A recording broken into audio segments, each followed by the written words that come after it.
It was such an unbelievable situation that I was beyond angry, and I was just stunned. My boyfriend, Mark, and I have known each other since our college days. Even after graduation, we stayed in touch, but Mark and I were strictly just friends. It wasn't until recently that our relationship turned romantic. Mark suddenly started seeing me differently, and before I knew it, he proposed to me. I didn't dislike Mark. In fact, I even thought it might be nice to be in a relationship with him. But then came our wedding day. Mark's mother, Karen, had once dressed his ex-girlfriend, Sarah, in a wedding gown when they were dating during his high school years. I was left speechless. The unbelievable part was that Mark looked happy to see Sarah dressed like that. His parents even said, "We always wanted him to marry Sarah." His ex-girlfriend, Sarah, chimed in. Come on, it's not fair to your future daughter-in-law. Not entirely dismissing the idea, Sarah glanced at me with a smirk. It made me so angry that I tried to take my parents home. But just as I was about to, my parents suggested something. My name is Linda Thompson. I'm a 40-year-old office worker and still single. I have a best friend, a guy named Mark Stone, whom I met in college. Mark is a man, but he's one of my closest friends. My female friends often tease me, saying, "You two are definitely dating, right? Or you act like a couple. Or you're really in love, aren't you?" But I've never seen Mark as anything more than a friend. Mark is a great guy. I'm sure he'd treat a woman with care. But to me, he's just one of my friends. When I asked Mark about it, he was clear. I don't see you as a girlfriend either.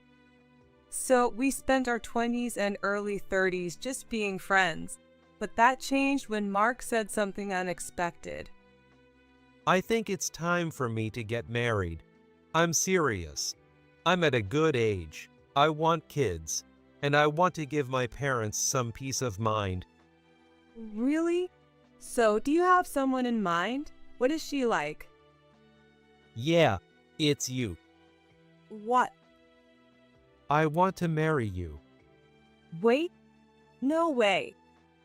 I was completely stunned. After that, I started to think about Mark in a different way. I never really planned on staying single, but Mark, that's a bit unexpected. Still, he's always been kind to women, and I'm sure we get along well as a couple. I've known him for so long, but I never imagined he was thinking about this. Well, that makes sense. We're both turning 40, and my parents are eager to see some grandkids. Maybe it's time to say goodbye to being single. I wonder what Karen will say. I know her, but introducing myself as the future daughter-in-law, that's nerve-wracking. After that, Mark and I officially became a couple and started by living together. Once we got used to living together, we decided to meet each other's parents. Today is the day I'm meeting Mark's parents. I'm so grateful for everything Mark has done for me. "Oh my, Linda, come on in. Though I must say, I can already see how this will turn out. But if you're okay with that, please come in." Outcome? What outcome is she talking about? Of course, Karen knows who I am, and I've spoken with her before. So there's no reason to be overly nervous, but when it comes to marriage, I can't help but feel jittery. But when I walked into the living room, I was shocked. Mark had already informed his parents about our engagement. So I knew they would be there, but there was a woman I didn't recognize in the room. Mark doesn't have any sisters. So who could she be? A cousin? A relative? As Mark continued to talk casually, I assumed she must be a relative. Then Karen turned to Mark and said, "Mark, I'm sorry, Linda, but don't you think Sarah here is a better match than some woman like her?" Sarah is thoughtful and considerate. I can't approve of a marriage to someone who's been all over the place. I was stunned. What? Sarah, who is this woman really? She's encouraging Mark to marry her, so she's not a relative, and calling me someone who's been all over the place, right in front of me. I'm not a player. And if I were, why did they even allow us to live together? Mark, marry me. I can cook way better than she can. Sarah, the woman, smiled sweetly.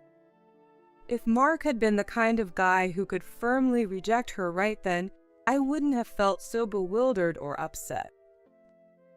But instead, Mark grinned and said, Well, this is quite the dilemma.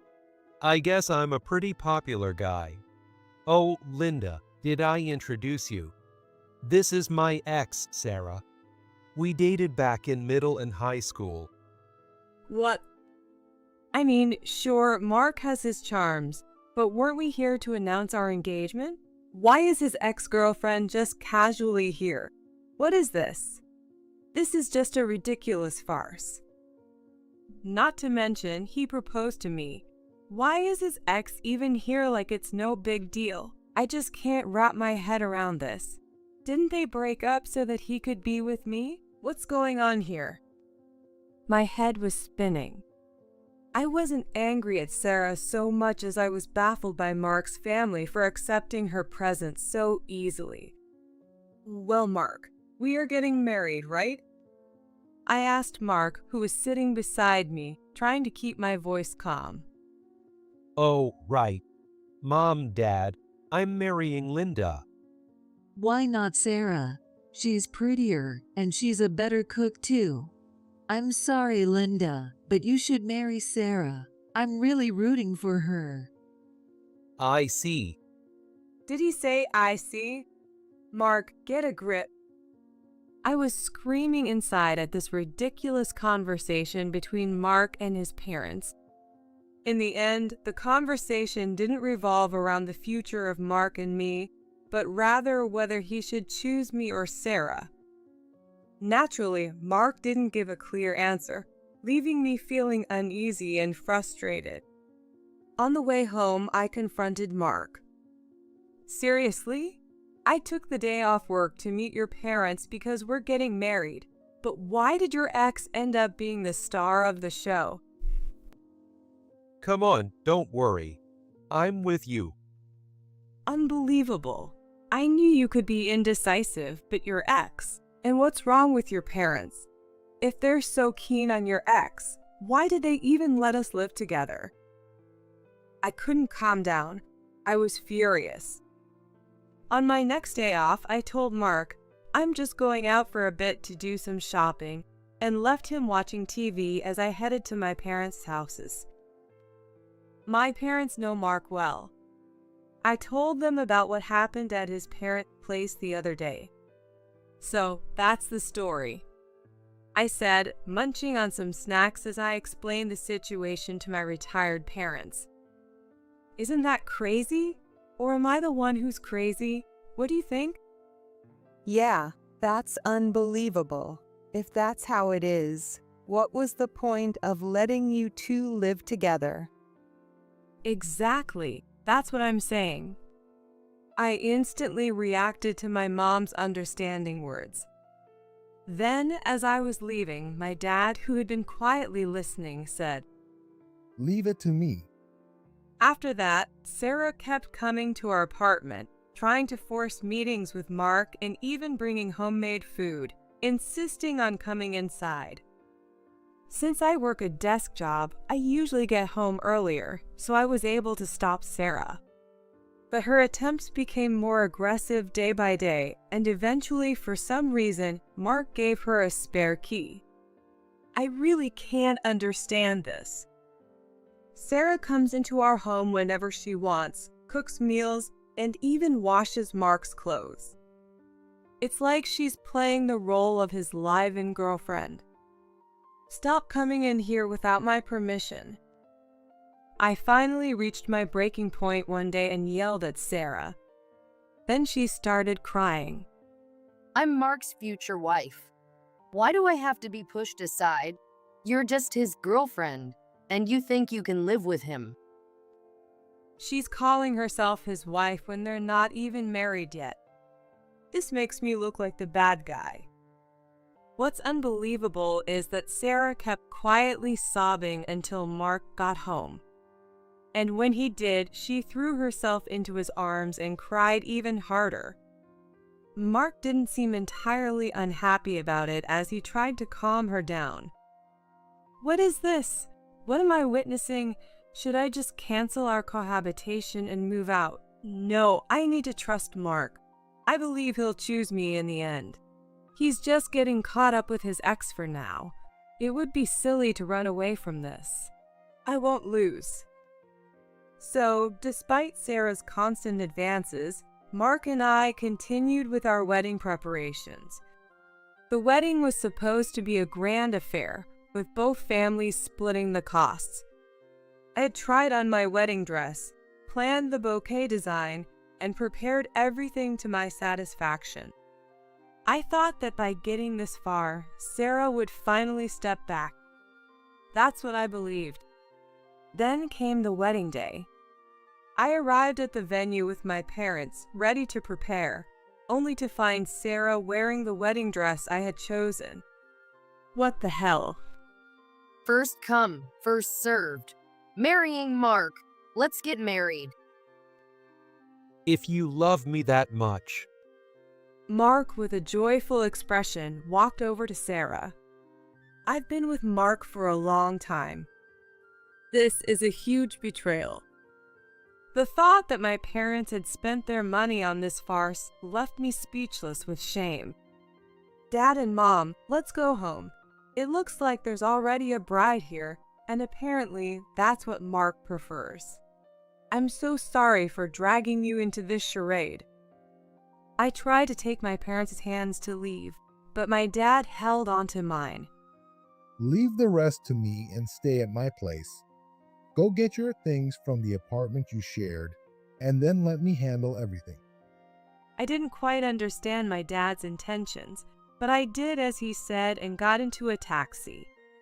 I had the taxi wait while I quickly gathered my belongings from the apartment and then returned to my parents' house. Being back home felt comforting. There's no way Sarah could come here. Home is where I find peace. It's so much better than that shared apartment. Exhausted by everything, I fell asleep on the couch.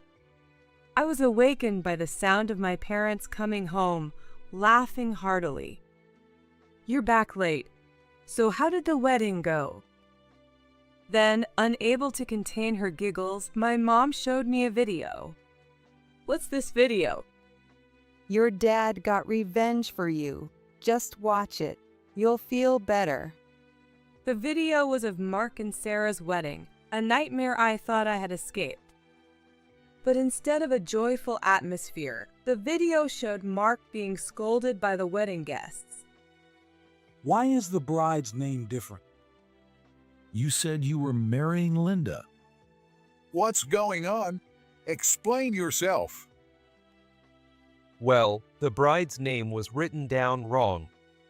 Do you really expect us to believe that? Are you blaming the venue staff now? You can't just shift the blame and get away with this. The guests pressed Mark, and even the MC tried to calm them down, but it's not normal to mix up the bride's name. That's why the guests were so upset. Mark then tried to pacify the crowd and continue the ceremony. Quite the nerve, Mark. But then a slideshow of photos made by Mark's friends started playing, and once again the guests erupted. Hey, what's going on? The woman in these photos isn't the same. Of course, there wasn't a single photo of Sarah. Despite this, the wedding continued. Then my dad confidently took the microphone and stepped forward. Well, today, we're celebrating Sarah, who has taken my daughter's place as the bride. Congratulations, Sarah. And it seems Mark has chosen Sarah over my daughter, Linda. Now, Let me share with everyone here the situation between these two. The guests started murmuring, confused by what was going on. Everyone had their phones out, recording my dad. First, let's talk about the bride, Sarah. You have a debt of $200,000, and you're planning to make Mark and his parents pay it off, aren't you?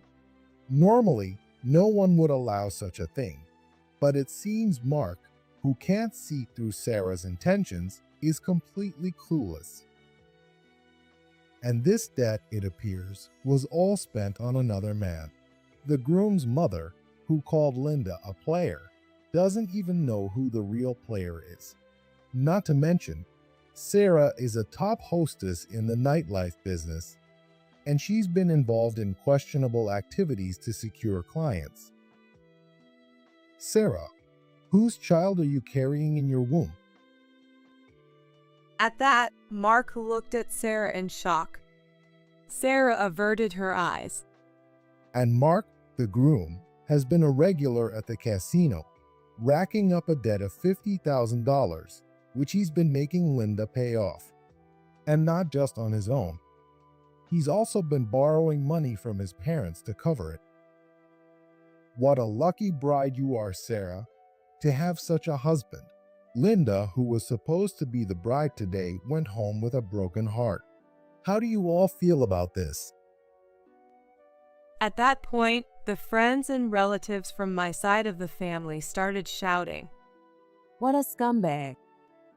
I wouldn't marry him if you paid me. A perfect match of a couple drowning in debt. You two should get out of here. What a ridiculous farce this whole day has been. Let's all go home, everyone. There's no point in staying at a wedding like this. With that final comment, the guests from the bride's side began to leave in droves. Mark tried to stop them, but no one listened. The groom's guests then crowded around Mark, demanding answers. The video ended with the sound of Sarah crying echoing through the venue. Well, that's right. Dad can be really scary when you're on his bad side. After all, he's the head of a detective agency with his own network of information, and even some politicians are afraid of him. I was reminded of my dad's power. Now he was sitting at the dining table, casually dressed in his usual clothes, reading the newspaper as if nothing had happened. Your dad asked our relatives and your friends to throw in those jeers and put on a bit of a show. Everyone is on your side. Honestly, I can't believe Mark's family would choose a woman like Sarah. They must be out of their minds. Your dad, I, our relatives, and all the guests here are on your side. So don't worry. It's a good thing this happened before you got married. It might be tough to claim any compensation, but your dad made sure to get revenge for you. Tears welled up in my eyes. They were tears of joy.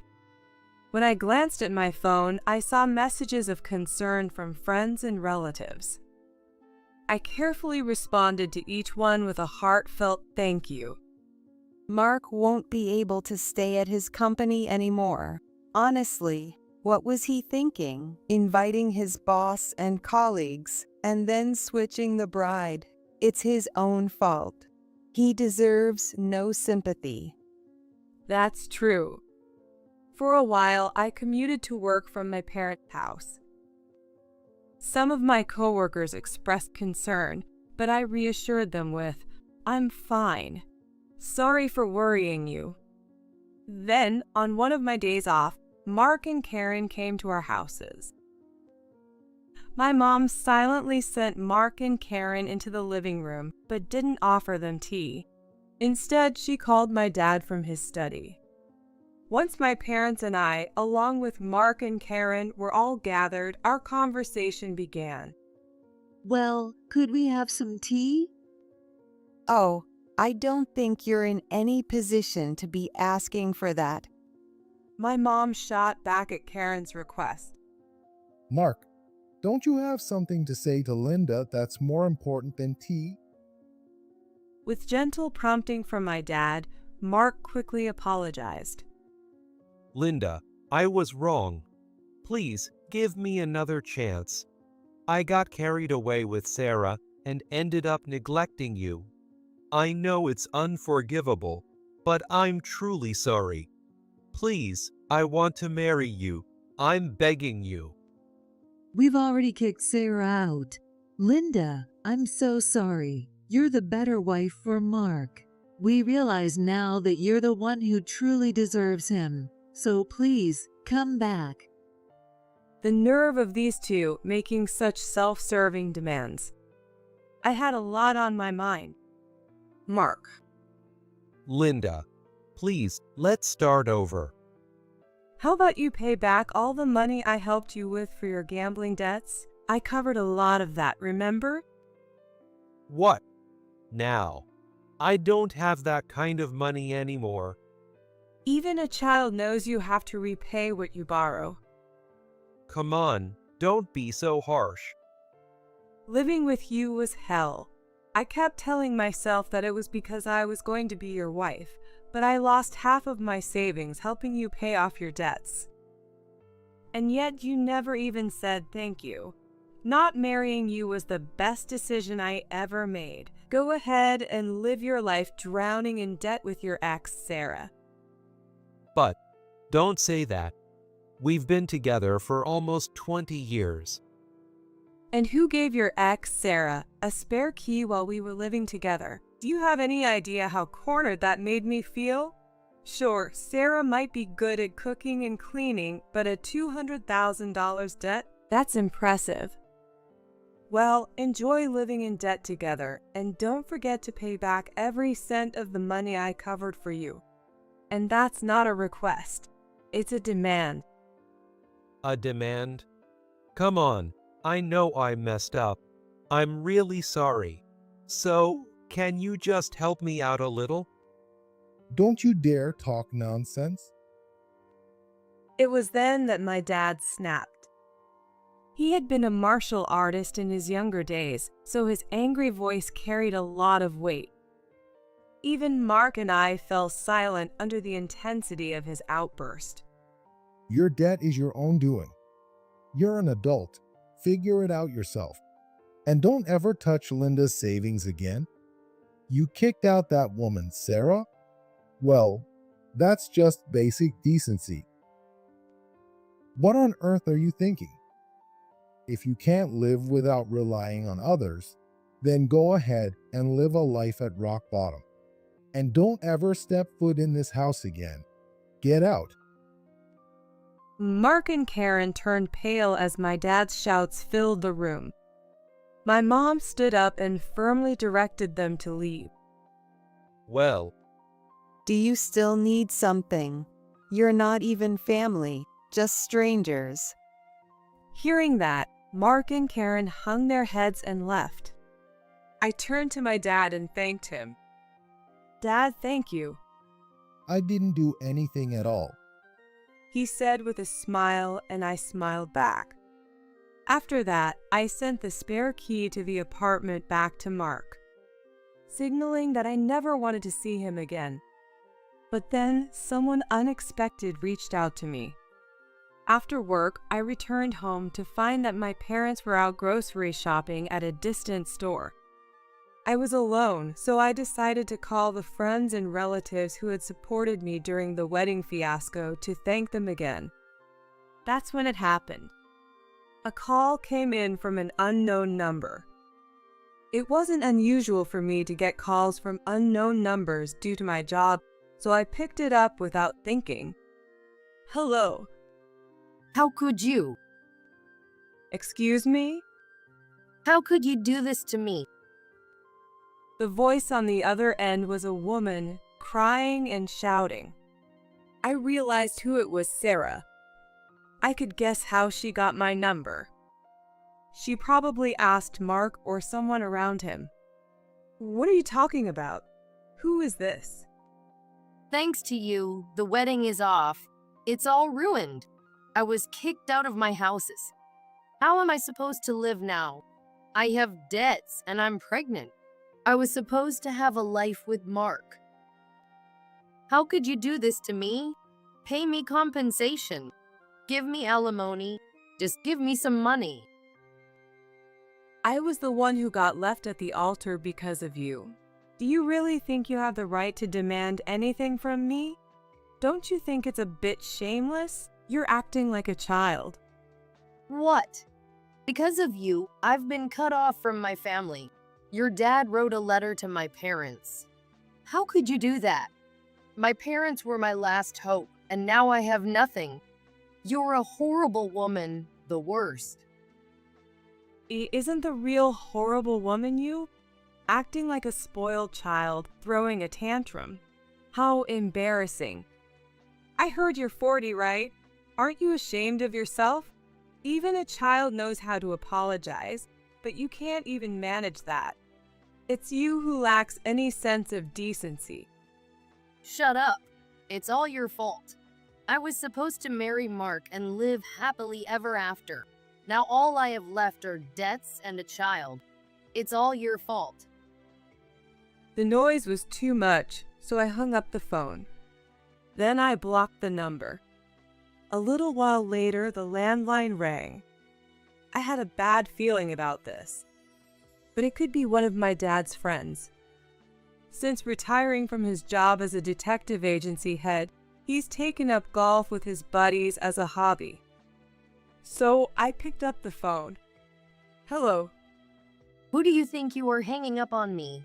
Are you planning to run away? I knew you were nothing but a bad woman. It was Sarah. I could have hung up again, but I felt like I needed to settle this once and for all. You homewrecker. You've ruined my life, turned everything dark. You owe me compensation. Just give me money. I know you've got savings. Just hand it over. Her words were all over the place, but I still responded. Why should I give you my savings? Think about it calmly. You're the one who interfered with Mark and me. What's with that first come, first served nonsense? You're acting like the tragic heroine, but if anyone's the victim here, it's me. Anyway, you're not getting any money from me. Shut up. I could come over there and storm into your house. Don't think you'll get away with this. You don't know how scary I can be when I'm mad, do you? This is all your fault for seducing Mark. He was supposed to marry me. Her ranting made no sense and I was bewildered. But I didn't know how to block calls on the landline. What should I do with this call? Time was just slipping away. Look, I've suffered because of you too. Where's my apology? Not that I'm expecting one from someone who can't even act like an adult. I'm not asking for some fancy gift, just a simple apology. Can't you manage that?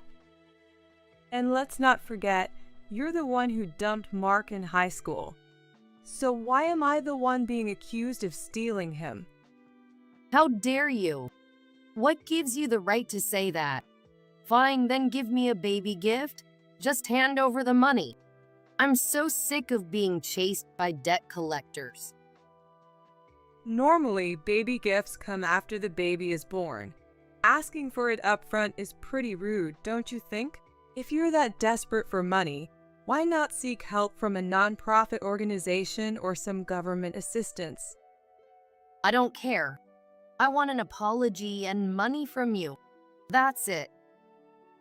Suddenly, I felt a presence behind me. It was my dad who took the receiver from my hand. Dad? Leave this to me. At some point, my parents had come home, putting their shopping bags in the kitchen. I'd been so absorbed in the call that I didn't notice. My mom waved me over to the kitchen, so I followed her. That woman, Sarah, right? Let your dad handle it. Help me put these groceries away. Oh, okay. I left the phone to my dad and helped prepare dinner. 2 hours later, my dad finally hung up, looking thoroughly fed up. How did it go? She ranted about a lot of things, so I mentioned taking legal action. She's a persistent one, that's for sure. She's still holding a grudge about the letter I sent to her parents. We should all be careful for a while. Maybe I'll talk to a friend of mine on the police force. Thanks, Dad. I was worried, but I followed my dad's advice. Then, late that night, it happened. I was in my room, my parents were in theirs. I started to drift off to sleep. I was jolted awake by the sound of shattering glass. I jumped up and ran to my mom's room first. Mom. Linda, are you okay? It sounds like it came from downstairs. I'll go check. My dad, who had rushed into my mom's room, headed downstairs. I heard his voice and a woman's voice, so I went down with my mom. How dare you? You stole my happiness, you homewrecker. When I reached the living room and saw the scene, my blood ran cold. A brick lay on the floor. One of the glass doors had been completely shattered. And there she was, Sarah. She was clearly out of her mind. It looked like she had forced her way in, and my dad was trying to stop her rampage, stepping on broken glass as he did. Call the police. This is insane. She's completely lost it. Hurry. Call 911. Yes. Let go of me. I'll curse Linda. Where's that homewrecker who stole my happiness? My mom followed my dad's command. I couldn't believe what Sarah had done, and I walked toward her, stepping on the broken glass myself. Then, with all my strength, I slapped her across the face. Who's the homewrecker now? As I yelled, I heard the sound of police sirens approaching. Sarah, stunned from the slap, started crying uncontrollably. Through the broken frame of the glass door, I could see neighbors gathering outside. Soon after, Sarah was handcuffed and pushed into a police car, arrested for various charges. My dad handled the situation, explaining everything to the police officers. The incident even made the news. Apparently, reporters swarmed Mark's house after the event. We didn't press charges against Sarah, but we didn't help her either. Later, Sarah's parents came personally to apologize, and they hired a glass repair company to fix the door, bringing the incident to a close. To think she would do something like that. The world's really gone mad. My dad, a former martial artist, still had his strength even after retiring. If my parents had been weaker people, it's terrifying to think what Sarah might have done to them. This was an event that showed just how dangerous a woman's jealousy can be. Sarah was later sentenced to prison. Mark's family, dealing with the aftermath, ended up moving far away. Who would have thought that being involved with Mark would lead to something like this? Life is truly unpredictable. After the incident, I took some time off and invited 2 friends on a trip. Of course, I covered all the expenses. No way. You can't get compensation from that jerk Mark. That's so unfair, especially after his mistress caused all that trouble.